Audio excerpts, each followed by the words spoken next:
रहे थे कि किस प्रकार माता यशोदा ने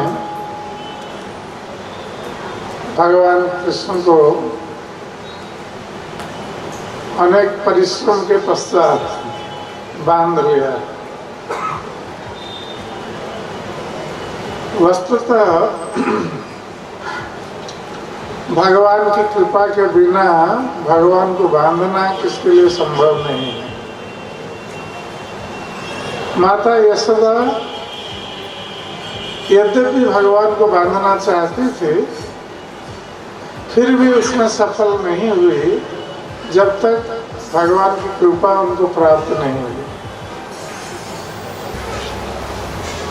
तो इससे हम यही शिक्षा ग्रहण कर सकते हैं कि केवल भगवान को बांधने का काम नहीं है, किसी भी कार्य के लिए, संसार में किसी भी कार्य में सिद्धि के लिए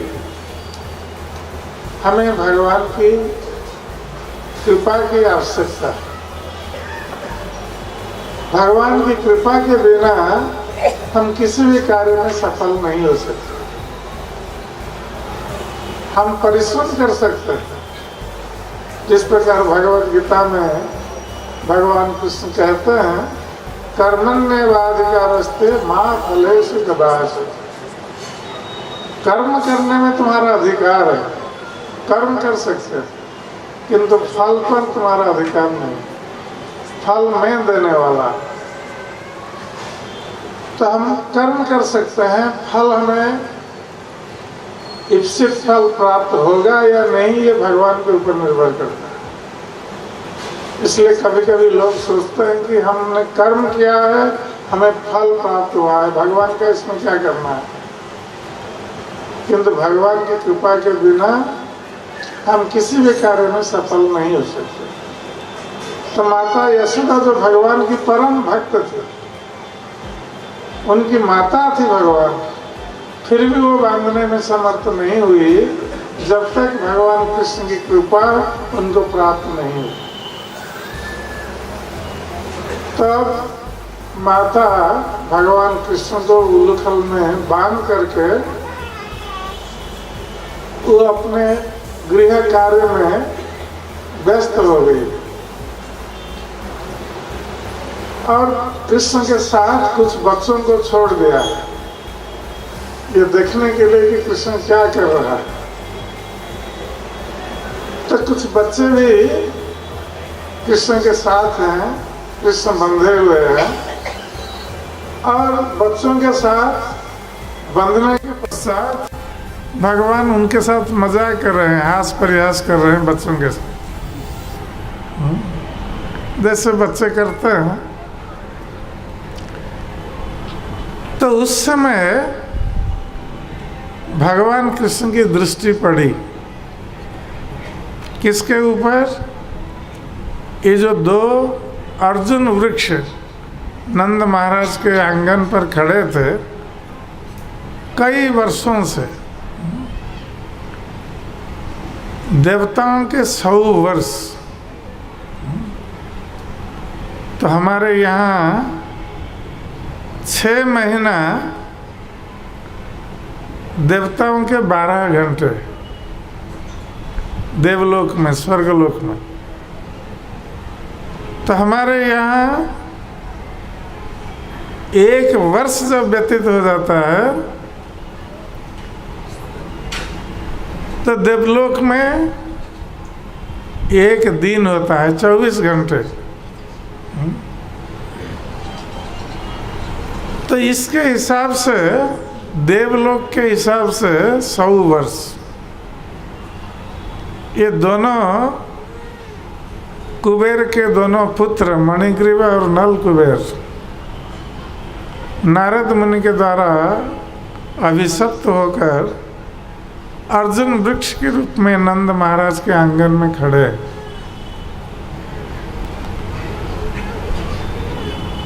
तो भगवान की दृष्टि पड़ी उनके ऊपर। तो उससे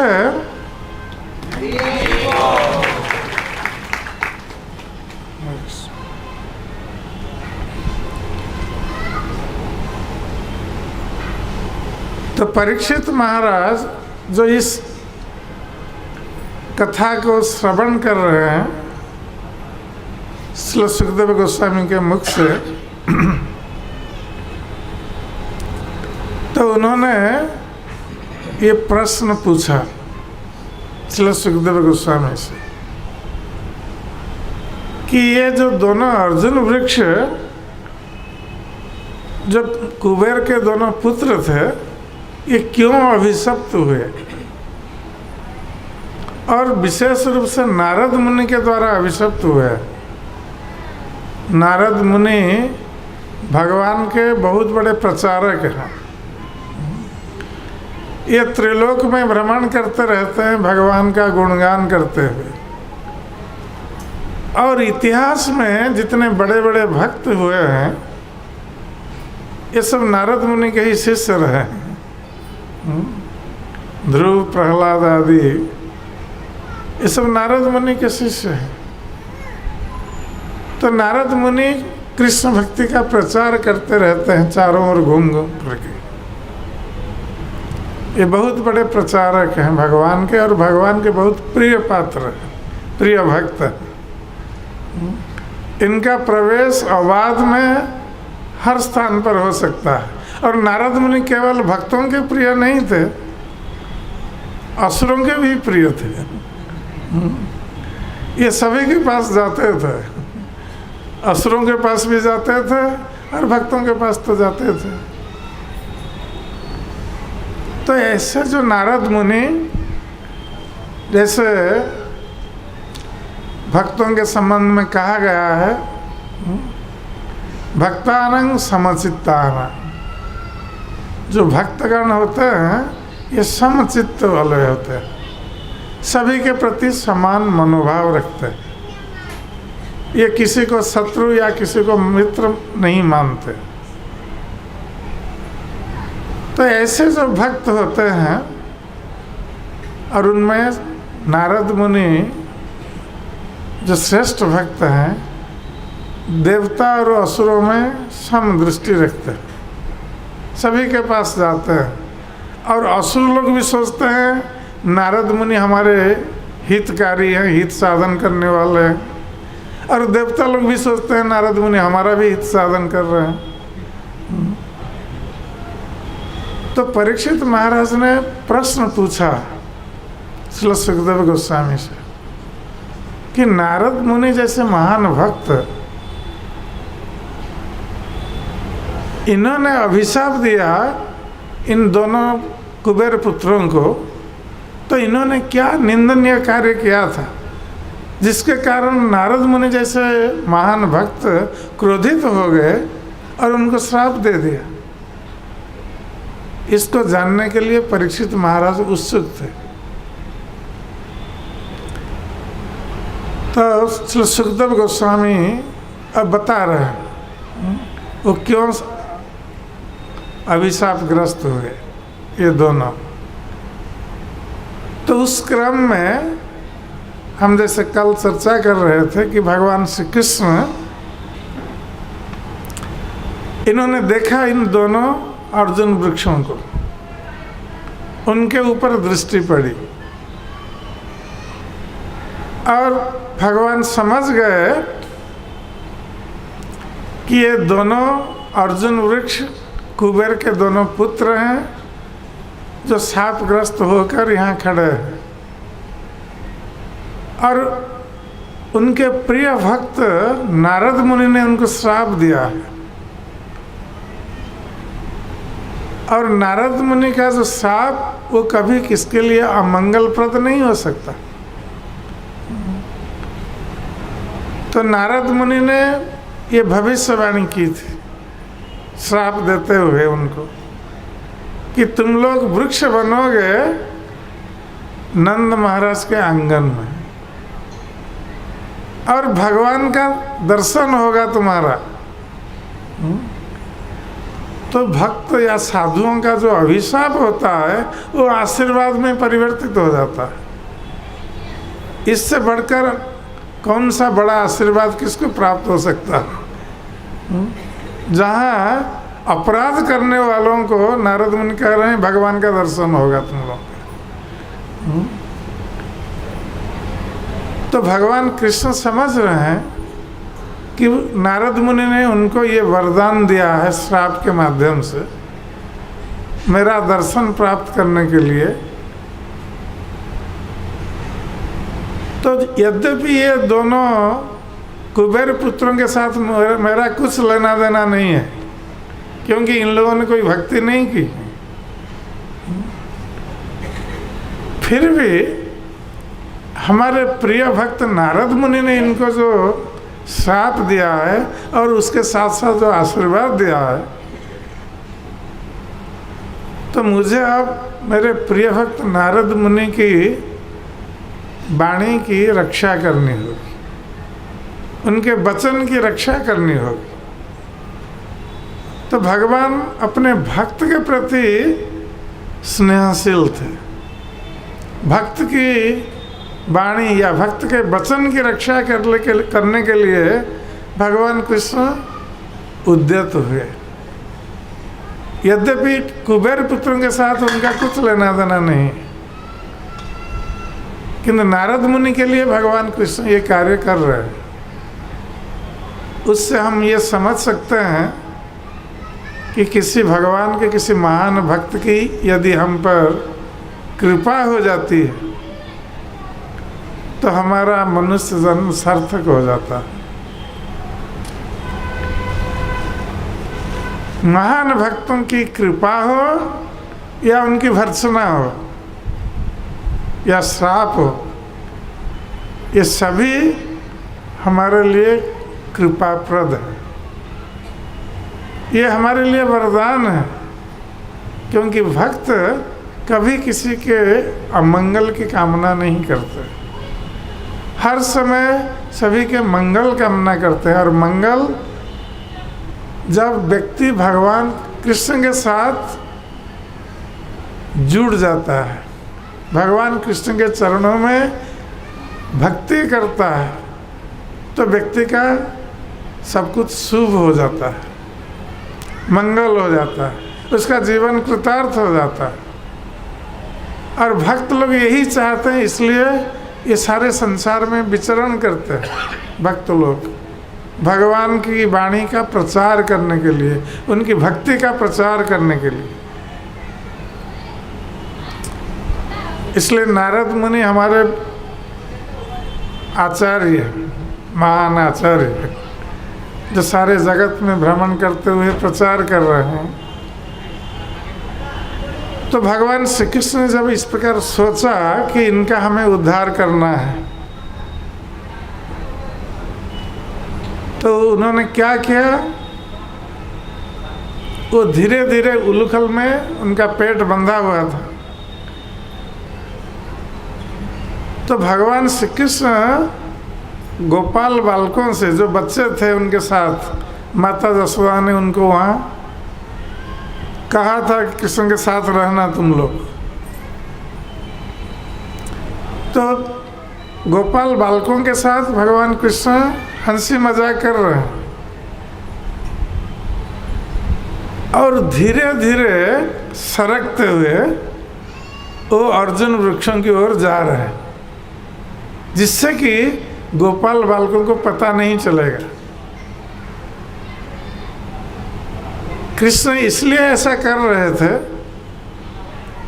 कि उन्होंने सोचा कि हम यदि तेजी से अर्जुन वृक्ष की ओर चलने लगेंगे तो ये बालागण शोर मचाएंगे, ए कृष्ण भाग रहा है, कृष्ण भाग रहा है, और माता यशोदा सुन लेगी तो फिर दौड़ करके आएगी, ये क्या कर रहा है देखने के लिए। तो इसलिए भगवान कृष्ण उनसे बातचीत कर रहे हैं, उनकी आंखों में आंख डाले हुए हैं और इधर धीरे धीरे सरक रहे हैं अर्जुन वृक्षों की ओर।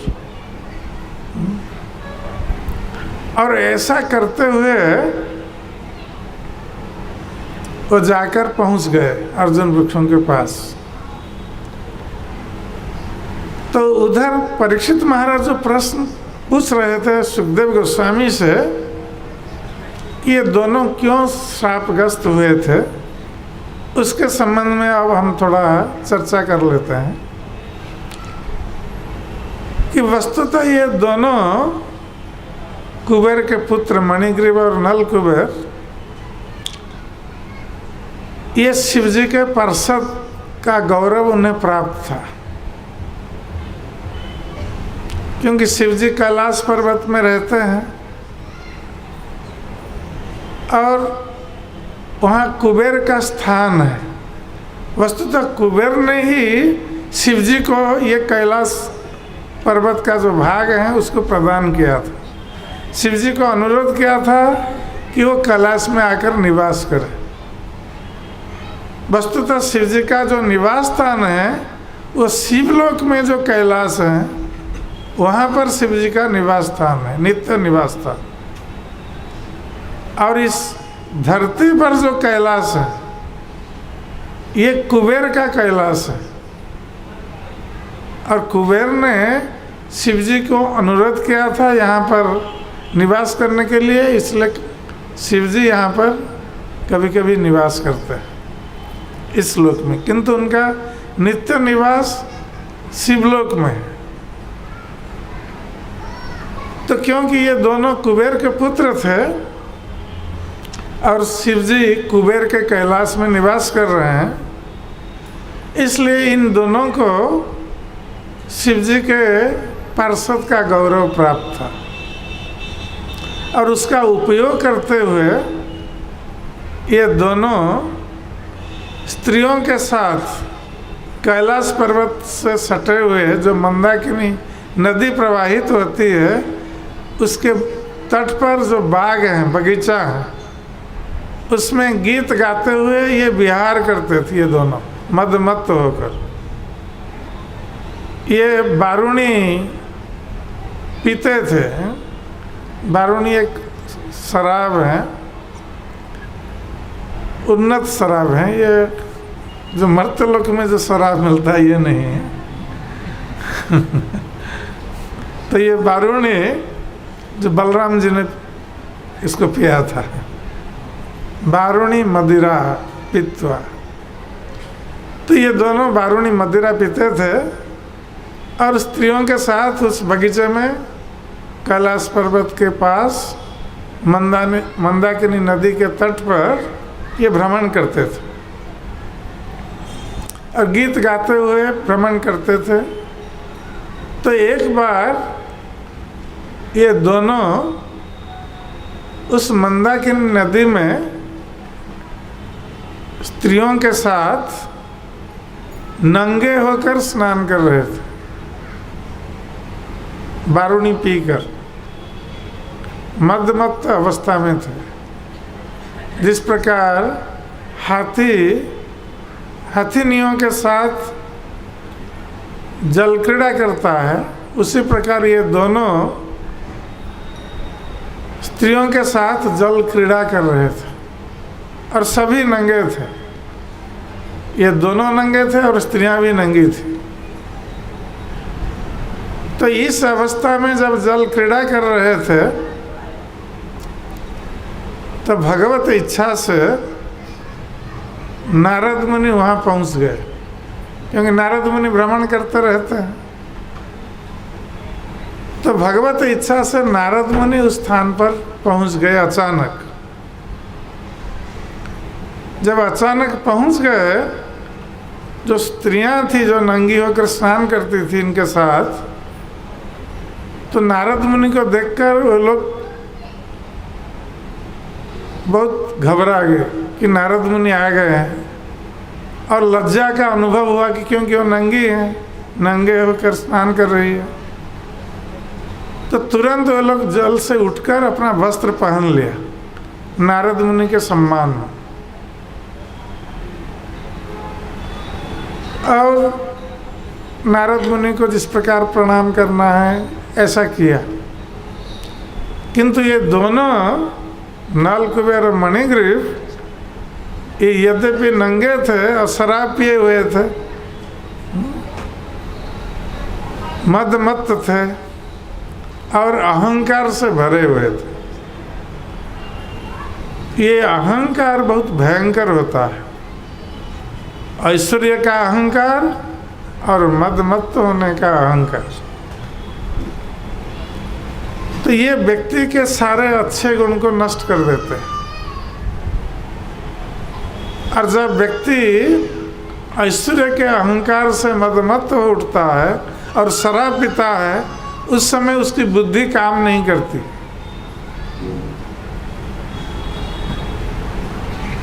जो अहंकार से भरा है, जो शराब पीता रहता है, उसकी बुद्धि काम नहीं करेगी। तो नारद मुनि को देखकर ये लोग जानते थे नारद मुनि देवर्षि हैं, भगवान के परम भक्त हैं, किंतु उनकी बुद्धि काम नहीं कर रही थी। तो नारद और अहंकार से भरे थे, तो नारद मुनि को देखने के उपरांत भी इन लोगों ने वस्त्र नहीं पहना, या नारद मुनि को प्रणाम तक नहीं किया, उनका सम्मान नहीं किया। तो ये अहंकारी व्यक्ति का ये स्वभाव होता है। अहंकारी व्यक्ति तो बड़ों को सम्मान नहीं देते, साधु संतों को सम्मान नहीं देते। जो ऐश्वर्य के अहंकार से मदमत्त हैं, और क्योंकि जिसके पास अधिक धन होता है उस धन को कैसे खर्च करते हैं? शराब पीने में, स्त्रियों के साथ संभोग करने में, और जुआ खेलने में, पशु हत्या करने में, इस हर तरह के कुकर्म में लिप्त हो जाते हैं ऐसे लोग। और इसके कारण उनका अहंकार बना रहता है, तो साधु संतों को सम्मान नहीं देते हैं। कभी कभी साधु संत जाते हैं किसी के घर पर, तो ऐसे जो अहंकारी लोग हैं, धनी लोग हैं, उनके घर पर जाते हैं तो ये लोग कुत्ता रखते हैं अपनी सुरक्षा के लिए, और द्वार पर लिख देते हैं कुत्तों से सावधान। और यदि कोई घुसा प्रवेश किया तो उनके घर पर, तो कुत्ता काट लेगा। इसलिए डर के मारे उनके घर पर साधु संत नहीं जाएंगे। तो जिसके घर पर साधु संत नहीं जाते हैं, तो भगवान उसके घर पर कैसे रहेंगे? भगवान भी रह नहीं सकते। और जहाँ भगवान नहीं रहेंगे वहाँ लक्ष्मी देवी कैसे रहेगी? लक्ष्मी देवी भी नहीं रहेगी, क्योंकि भगवान की पतिव्रता पत्नी है। लोग लक्ष्मी देवी की पूजा करते हैं धन की प्राप्ति के लिए, किंतु लक्ष्मी का एक नाम है चंचला, चंचल स्वभाव है लक्ष्मी देवी का। तो जो लोग लक्ष्मी की पूजा करते हैं धन प्राप्ति के लिए, हो सकता है लक्ष्मी देवी उन पर कृपा कर दें, तो थोड़े समय के लिए धन प्राप्त हो जाते हैं। किंतु लक्ष्मी देवी चंचला हैं, आज हैं किसके घर पर, कल चली जाएगी। आज जो धनी व्यक्ति हैं कल कंगाल बन जाएगा, लक्ष्मी देवी चली गई तो। किंतु जो लक्ष्मी देवी के साथ नारायण की पूजा करते हैं, लक्ष्मी नारायण की पूजा करते हैं, या सीताराम की पूजा करते हैं, या राधा कृष्ण की पूजा करते हैं, तो उनके घर पर लक्ष्मी देवी सदा सर्वदा रहती है, क्योंकि वो पतिव्रता पत्नी है भगवान की। और भगवान जब साथ होते हैं, लक्ष्मी देवी का जो स्वभाव है चंचला स्वभाव, वो अचंचला हो जाती है। चंचल स्वभाव नहीं रहता, वो स्थिर रहती। तो जिसके घर पर राधा कृष्ण लक्ष्मी नारायण सीताराम की पूजा होती है, लक्ष्मी देवी उस ग्रह को त्याग नहीं करती। तो ऐसे अर्थात जो भक्त हैं उनके घर पर लक्ष्मी देवी सदा सर्वदा रहेगी। जैसे श्रीमद् भागवत में वर्णन आता है कि जब भगवान श्री कृष्ण आविर्भूत हुए ब्रजभूमि में, तो उस समय लक्ष्मी देवी ब्रजभूमि में नित्य निवास करने लगी। हरेर निवासात्म गुणे रमा क्रीडंग अभून्नुप, क्योंकि भगवान हरि निवास कर रहे थे ब्रजभूमि में, तो लक्ष्मी देवी की वो क्रीड़ा भूमि बन गई। ब्रजभूमि। तो ब्रजभूमि ऐश्वर्य से भर गया। तो इसलिए जो धन का उपयोग भगवान की सेवा में करते हैं तो वो कभी अहंकारी नहीं बन सकते। जो भगवान की सेवा में धन का उपयोग नहीं करते हैं, केवल अपने भोग के लिए रखते हैं, तो अहंकारी बनते हैं और अहंकार उनके पतन का कारण बनता है। जैसे इन लोगों का हुआ, ये मणिग्रीव और नलकुबर ऐश्वर्य के अहंकार से मदमत्त होकर नारद मुनि का सम्मान नहीं किया, और यहाँ तक कि वस्त्र तक भी नहीं पहना, ऐसे नंगे होकर जल में खड़े रहे। जब नारद मुनि ने देखा तो नारद मुनि समझ गए कि इनके मन में क्या चल रहा है, क्यों उन लोगों ने ऐसा किया। तो नारद मुनि समझ गए कि इनके अहंकार के कारण ये लोग मदमत्त होकर ये सम्मान का तो प्रदर्शन नहीं करते हैं और वस्त्र भी नहीं पहन रहे। तो इन लोगों के लिए क्या उपचार है, नारद मुनि सोचने लगे कि इन लोगों का कुछ उपचार करना चाहिए जिससे कि इनका मंगल हो। नारद मुनि कोई ईर्ष्यावश श्राप नहीं दे रहे थे या क्रोधवश कोई श्राप नहीं दे रहे थे, वो चाहते थे इन दोनों का मंगल करने के लिए। और उनका मंगल कैसे होगा वो भी सोच रहे थे कि इनमें जो अहंकार उत्पन्न हो गया है ये ऐश्वर्य के कारण। जो दरिद्र व्यक्ति हैं उसमें कभी अहंकार नहीं आ सकता। जो दरिद्र व्यक्ति हैं वो हर समय उसको खाने की चिंता, पहनने की चिंता, रहने की चिंता बनी रहती, इसलिए उसका अहंकार समाप्त हो जाता है, अहंकार नहीं रहता और नम्र स्वभाव वाला हो जाता है।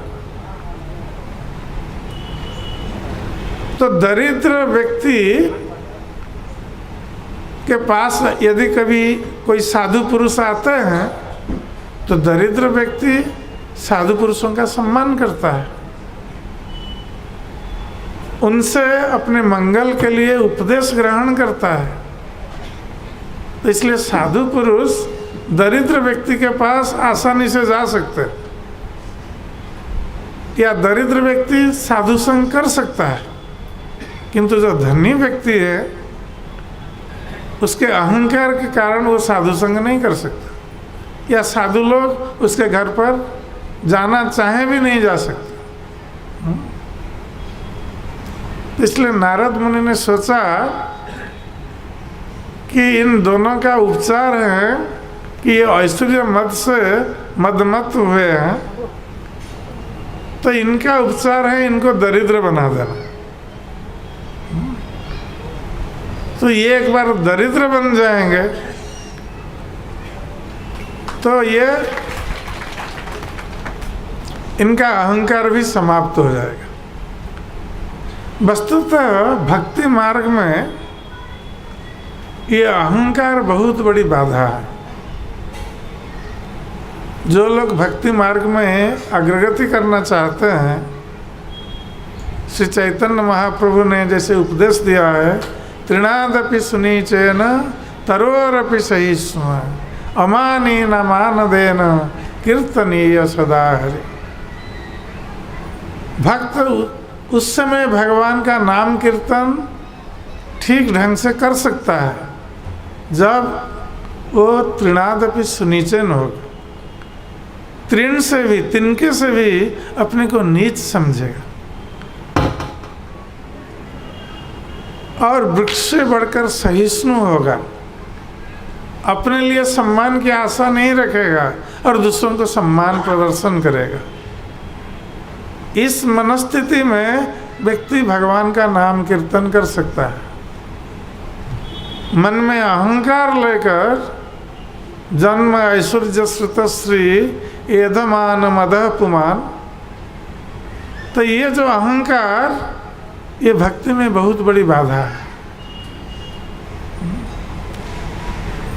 ये व्यक्ति को भगवान का नाम कीर्तन करने नहीं देता है। यद्यपि हम नाम कीर्तन करते हैं, अहंकार बस, इससे हम भगवान को प्रसन्न नहीं कर सकते। तो ये नाम कीर्तन वस्तुतः एक प्रार्थना है। हम भगवान राधा कृष्ण से प्रार्थना कर रहे हैं। जब हम हरे कृष्ण महामंत्र गान करते हैं, हरे कृष्ण कृष्ण कृष्ण हरे हरे, हरे राम राम राम हरे हरे। जब हम हरे कृष्ण महामंत्र उच्चारण करते हैं तो हम राधा कृष्ण को पुकारते हैं, उनसे प्रार्थना करते हैं, उनकी सेवा में हमें नियोजित करने के लिए। तो भगवान हमारी पुकार कैसे सुनेंगे? यदि हम में अहंकार है तो भगवान हमारी पुकार नहीं सुनेंगे। तो भक्त जब नम्र होकर, विनीत होकर क्रंदन करेगा, रोएगा भगवान के लिए। हम लोग संसार में जब दुख को प्राप्त होते हैं, रोते हैं, क्रंदन करते हैं। कितने लोग भगवान के लिए रोते हैं? जब हम ये रोना सीखेंगे, भगवान के लिए रोना सीखेंगे, भगवान को प्राप्त करने के लिए रोएंगे, तो भगवान हमारी प्रार्थना श्रवण करेंगे। तो ये पुकार जो है, भक्त की पुकार है भगवान के लिए, ये क्रंदन युक्त पुकार होनी चाहिए। ये हरे कृष्ण महामंत्र एक क्रंदन ध्वनि है। भगवान से हम प्रार्थना कर रहे हैं उनकी सेवा में हमें नियुक्त करने के लिए। तो उसी समय हम क्रंदन कर सकते हैं जब हम नम्र होंगे, विनीत होंगे। अहंकारी व्यक्ति कभी क्रंदन नहीं कर सकता, ऐसी पुकार नहीं कर सकता, पुकार नहीं सकता भगवान को भावपूर्वक। इस प्रकार माँ घर पर काम करती रहती है, बच्चा सोता रहता है, जब तक बच्चा रोएगा नहीं, माँ उसको उठाने के लिए नहीं जाएगी। वो सोचेगी वो सोया हुआ है, ठीक है, करने दो, हम अपना घर का काम करते रहें। जब बच्चा रोने लगेगा, पहले माँ सोचेगी ठीक है अभी रो रहा है, बंद हो जाएगा, तुरंत नहीं जाएगी। और बच्चा फिर रोएगा और जोर जोर से रोने लगेगा तो माँ रह नहीं सकती, उसको जाना ही पड़ेगा बच्चे को उठाने के लिए, गोद में लेने के लिए। तो उसी प्रकार भक्त का क्रंदन होना चाहिए। जैसे भगवान के हृदय को वो पिघला देगा, वो क्रंदन द्रवीभूत कर देगा। जब भगवान देखेंगे भक्त कितना परिश्रम कर रहा है, रो रहा है उनके लिए, जैसे माता यशोदा परिश्रम कर रही थी, भगवान से सहा नहीं गया, उनका हृदय द्रवीभूत हो गया, तो उन्होंने कृपा कर दी माता यशोदा पर। तो उसी प्रकार भगवान की कृपा हम प्राप्त करना चाहते हैं तो हमें नम्र बनना पड़ेगा। इस अहंकार को फेंक देना है, बाहर निकाल कर, तृणादपि सुनीचन बनना है, तब जाकर हम भक्ति मार्ग में अग्रगति कर सकते हैं। सहिष्णु बनना है, सहन करना सीखना चाहिए, वृक्ष से सीखना चाहिए। अपने लिए सम्मान की आशा नहीं रखना और दूसरों को सम्मान देना चाहिए, तब जाकर हमारा हरिनाम सही ढंग से हो सकता है। तो नारद मुनि ने सोचा कि इनमें जो अहंकार उत्पन्न हो गया है, जिसके कारण ये मदमत्त हुए हैं, इसका उपचार है कि ये दरिद्र बन जाए, अहंग ऐश्वर्य से मुक्त हो जाए। जो ऐश्वर्यमय पद हैं उससे उनका पतन हो जाए, तो फिर कोई गर्व अहंकार नहीं रहेगा, धन नहीं रहेगा, ऐश्वर्य नहीं रहेगा, तो फिर गर्व कहाँ से आएगा। दरिद्र व्यक्ति नम्र होने के लिए बाध्य है, क्योंकि उसके पास कुछ गर्व करने के लिए है नहीं। तो नारद मुनि ने सोचा कि इनको हमें श्राप देना है, उनके पद से इनको च्युत कर देना है, नीचे गिरा देना है। तो नीचे गिराकर वो फिर कौन सी योनि प्राप्त करेंगे, इस पर भी विचार किया नारद मुनि ने। तो नारद मुनि ने सोचा कि ये दोनों नंगे हैं, अर्थात अपने शरीर को दिखाना चाहते हैं दूसरों को नंगे होकर। जब नदी में स्नान कर रहे हैं नंगे होकर, तो अपने शरीर को दूसरों को दिखाना चाह रहे हैं, शरीर को उन्मुक्त रखना चाहते हैं। तो जो वृक्ष हैं, वृक्ष भी नंगे रहते हैं, वो कोई वस्त्र नहीं पहनते। तो नारद मुनि ने सोचा कि इनको वृक्ष योनि में हम भेज देंगे श्राप देकर। तो ये 100 देव वर्ष तक ये अपने शरीर को दिखाते रहेंगे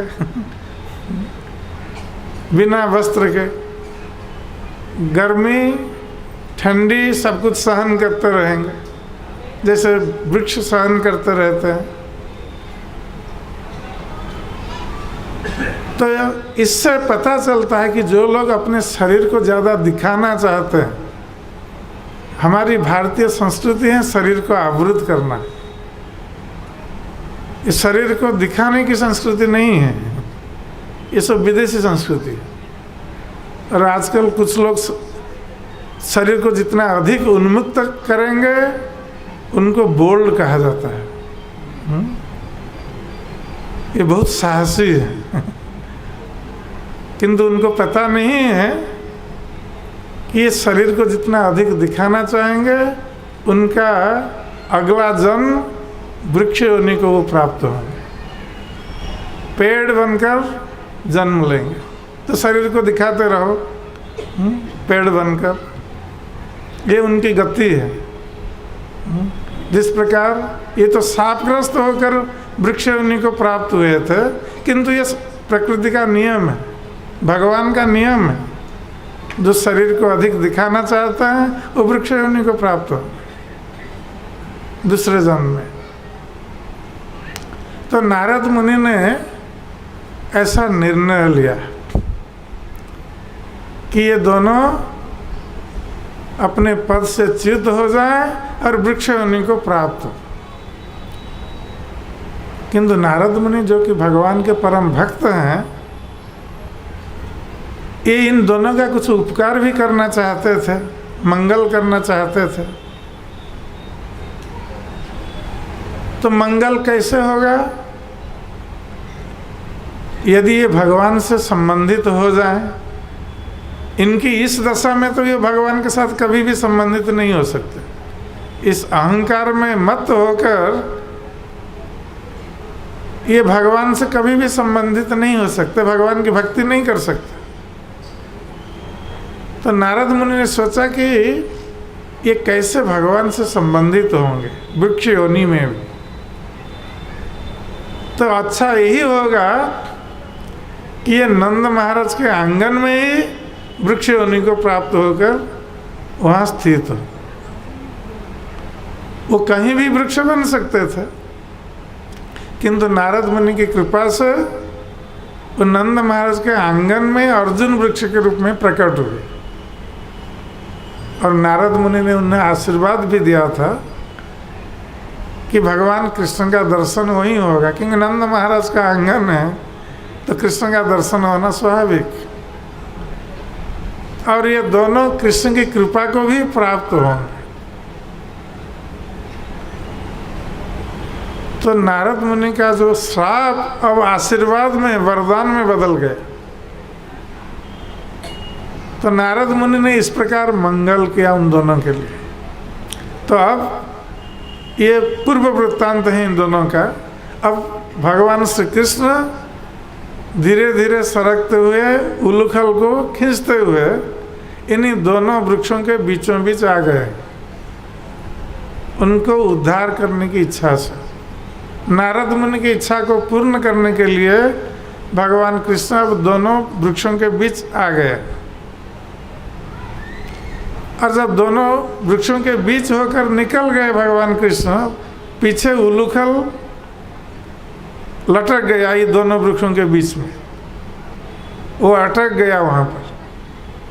तो भगवान ने मोड़कर देखा कि ये उलूखल वहाँ अटक गया है दोनों वृक्षों के बीच में। तो भगवान ने क्या किया, थोड़ा जोर लगा करके धीरे से खींच लिया उलूखल को। और जैसे ही उलूखल को खींचा तो ये दोनों वृक्ष बहुत जोर से हिलने लगे। आप कल्पना कीजिए 100 वर्षों से खड़े थे ये दोनों वृक्ष, बहुत मोटे हुए होंगे पुराने वृक्ष थे और बहुत बड़े वृक्ष थे।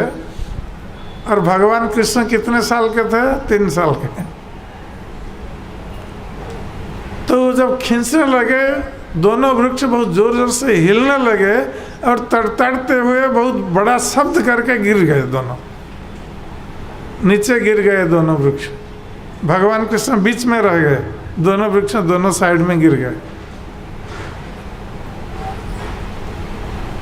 तो भगवान कृष्ण देख रहे हैं और दूसरे ग्वाल बाल भी देख रहे हैं कि दोनों वृक्ष गिरते ही 2 दिव्य पुरुष उस दोनों वृक्षों से खड़े हो गए। उनके शरीर से दिव्य ज्योति प्रकट हो रही थी और दोनों ने भगवान कृष्ण को देखकर प्रणाम किया और प्रणाम करके उनकी स्तुति करने लगे। अब कृष्ण तो जानते थे ये दोनों कौन हैं, उनको पता था। तो ये दोनों स्तुति करने लगे भगवान कृष्ण की। तो उन स्तुतियों में उन्होंने भगवान से एक अच्छी प्रार्थना की। ये दोनों मणिग्रीव और नल कुबेर, तो उन्होंने भगवान से कहा कि हे प्रभु, हम दोनों आपके सेवक नारद मुनि के दास हैं। इन्होंने नारद मुनि की दास्यता स्वीकार की क्योंकि नारद मुनि की कृपा थी कि इन दोनों को भगवान का दर्शन हो गया बिना भक्ति किए। इन्होंने कोई भक्ति आचरण नहीं किया था, किंतु नारद मुनि की कृपा से भगवान का दर्शन हो गया। तो साधु की कृपा कितनी बलवती होती है। जो भक्तों की कृपा, महान भक्तों की कृपा, ये कितनी बलवती। ये दोनों को भगवान का दर्शन करा दिया। तो इसलिए शास्त्रों में बताया गया है कि साधु संग सर्वशास्त्र कहे, लवे मात्र साधु संग सर्व सिद्धि है। तो सारे शास्त्रों में इसलिए कहा है कि साधुओं का, भक्तों का संग करना चाहिए। ये बार बार कहा गया, इससे व्यक्ति की सर्व सिद्धि प्राप्त होगी। तो इन दोनों ने भगवान कृष्ण से प्रार्थना की। बहुत सुंदर प्रार्थना है। हम सारे प्रार्थना की आलोचना या चर्चा यहाँ नहीं करेंगे। एक बहुत सुंदर प्रार्थना है, एक श्लोक की चर्चा करेंगे। वाणी गुणान कथने श्रवणं कथायाम।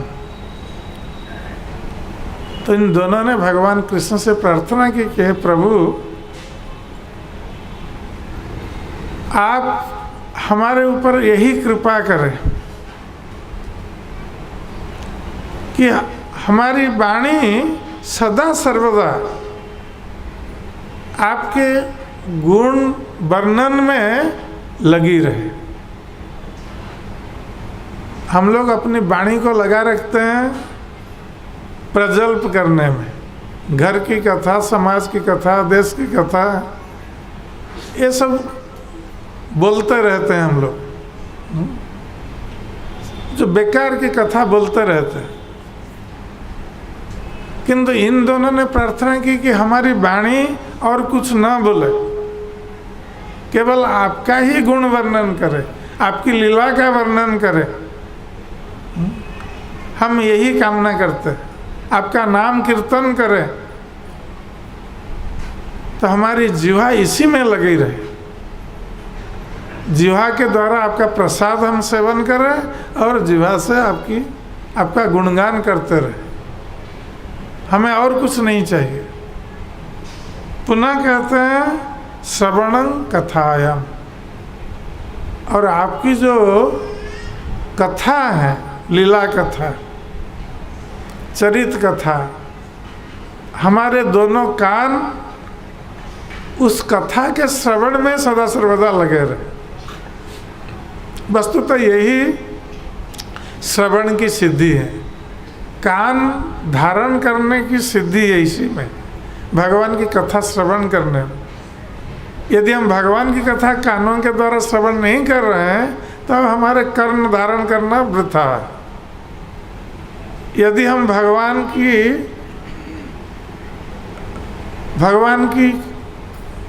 कथा अपनी जिह्वा से नहीं बोल रहे हैं, भगवान का नाम अपनी जिह्वा के द्वारा उच्चारण नहीं कर रहे हैं, तो हमारी जिह्वा धारण करना भी वृथा है। तो ये दोनों प्रार्थना करते हैं कि हमारी जिह्वा आपका नाम कीर्तन और गुण कीर्तन करता रहे, हमारे कान सदा सर्वदा आपकी कथा का श्रवण भक्तों के मुख से करता रहे, ये करते रहें दोनों।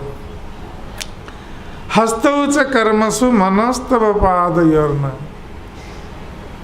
और आपने हमें हाथ दिए हैं, 2 हाथ, तो इन हाथों का क्या काम है? ये सदा सर्वदा आपकी सेवा में लगे रहे, दोनों हाथ आपके कर्म में लगे रहे, आपकी सेवा में लगे रहे।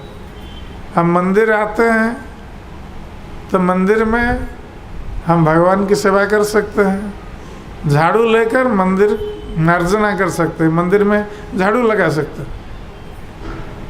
ये हाथ का उपयोग इससे होता है। भगवान के लिए फूल की माला गूंथ सकते हैं, भगवान के लिए हम रसोई बना सकते हैं, भगवान के लिए हम श्रृंगार कर सकते हैं। ये हाथ का उपयोग है।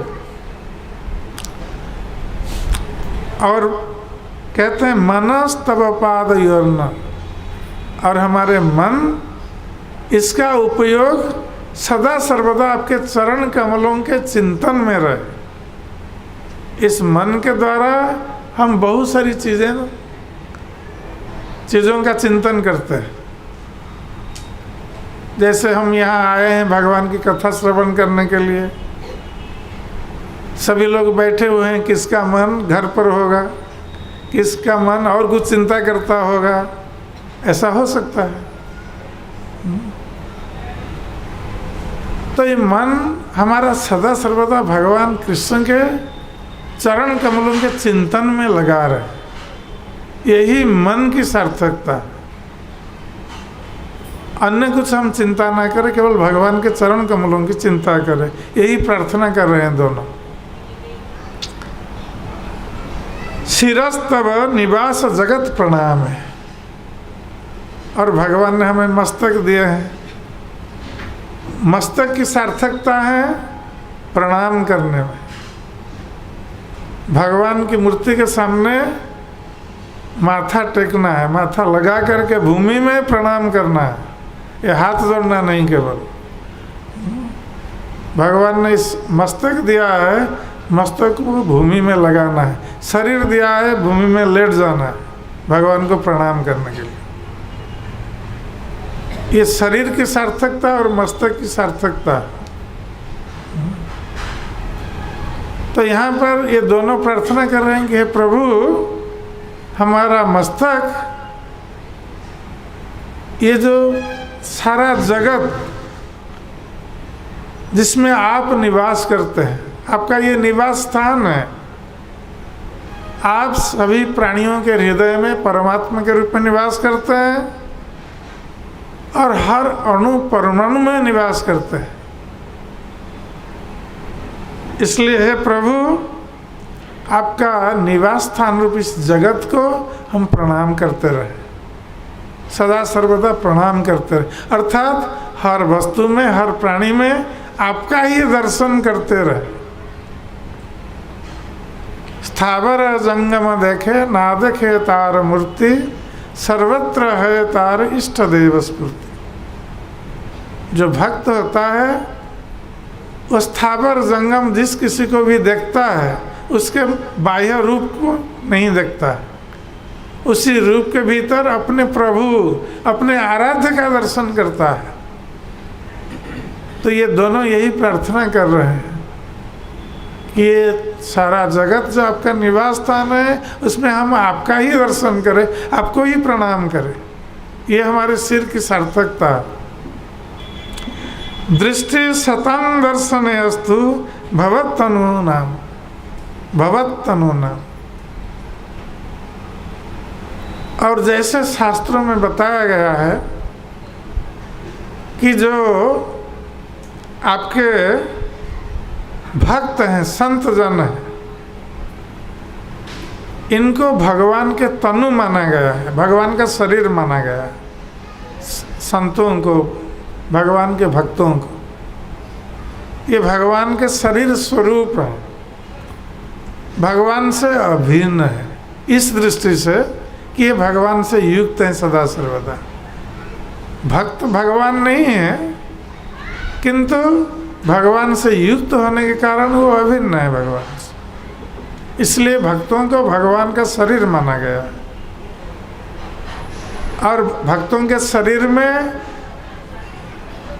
उनके हृदय में कौन निवास करता है?